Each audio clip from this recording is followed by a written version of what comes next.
यो धार्मिक स्थल वरिपरि यस्तो सरसफाइ गर्ने, यसो बनाएको संरचना हेर्ने काम त स्थानीयले गर्न सकिन्छ नि त।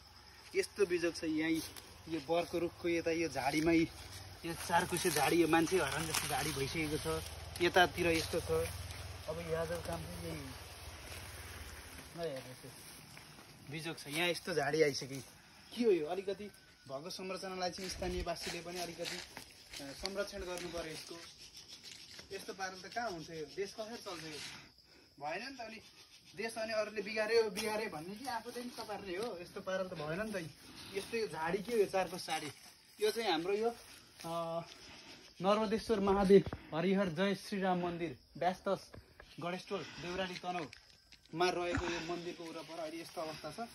अलिकति स्थानीय बासिन्दाहरूबाट पनि काम गर्दा हुन्थ्यो भन्ने कुरा हो। अब ठिकै छ, अब आफू पनि गर्नुपर्छ होइन। सबैजनाले यस्तो झाडी चाहिँ नबनाउने। दसैँको टाइममा चाहिँ अलिकति फोहोर देखियो यसलाई चाहिँ अलिकति सरसफाइ गर्ने काम चाहिँ गर्नु पर्यो।